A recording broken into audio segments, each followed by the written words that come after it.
Capítulo 7. Porque este Melquisedeque, rei de Salém, sacerdote do Deus Altíssimo, que saiu ao encontro de Abraão quando voltava da matança dos reis e o abençoou, para o qual também Abraão separou o dízimo de tudo, primeiramente se interpreta rei de justiça, depois também é rei de Salém, ou seja, rei de paz, sem pai, sem mãe, sem genealogia, que não teve princípio de dias, nem fim de existência, entretanto, feito semelhante ao Filho de Deus, permanece sacerdote perpetuamente. Considerai, pois, como era grande esse a quem Abraão, o patriarca, pagou o dízimo tirado dos melhores despojos.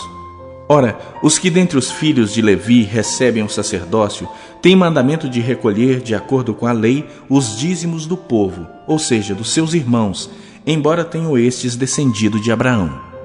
Entretanto, aquele cuja genealogia não se inclui entre eles recebeu dízimos de Abraão e abençoou o que tinha as promessas. Evidentemente, é fora de qualquer dúvida que o inferior é abençoado pelo superior. Aliás, aqui são homens mortais os que recebem dízimos, porém ali, aquele de quem se testifica que vive. E por assim dizer, também Levi, que recebe dízimos, pagou-os na pessoa de Abraão, porque aquele ainda não tinha sido gerado por seu pai quando Melquisedeque saiu ao encontro deste. Se, portanto, a perfeição houvera sido mediante o sacerdócio levítico, pois nele baseado o povo recebeu a lei, que necessidade haveria ainda de que se levantasse outro sacerdote segundo a ordem de Melquisedeque e que não fosse contado segundo a ordem de Arão? Pois quando se muda o sacerdócio, necessariamente há também mudança de lei.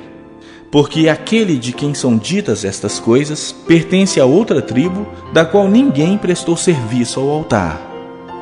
Pois é evidente que nosso Senhor procedeu de Judá, tribo à qual Moisés nunca atribuiu sacerdotes.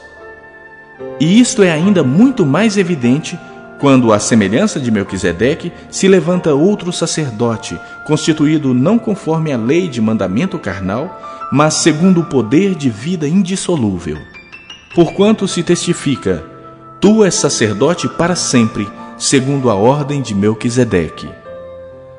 Portanto, por um lado, se revoga a anterior ordenança, por causa de sua fraqueza e inutilidade, pois a lei nunca aperfeiçoou coisa alguma, e por outro lado, se introduz esperança superior, pela qual nos chegamos a Deus. E visto que não é sem prestar juramento, porque aqueles sem juramento são feitos sacerdotes, mas este com juramento por aquele que lhe disse: o Senhor jurou e não se arrependerá, tu és sacerdote para sempre. Por isso mesmo, Jesus se tem tornado fiador de superior aliança. Ora, aqueles são feitos sacerdotes em maior número, porque são impedidos pela morte de continuar.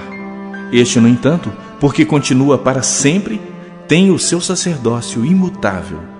Por isso, também pode salvar totalmente os que por ele se chegam a Deus, vivendo sempre para interceder por eles. Com efeito, nos convinha um sumo sacerdote como este, santo, inculpável, sem mácula, separado dos pecadores e feito mais alto do que os céus, que não tem necessidade, como sumos sacerdotes, de oferecer todos os dias sacrifícios primeiro por seus próprios pecados, depois pelos do povo, porque fez isso uma vez por todas, quando a si mesmo se ofereceu. Porque a lei constitui sumos sacerdotes a homens sujeitos à fraqueza, mas a palavra do juramento, que foi posterior à lei, constitui o Filho perfeito para sempre.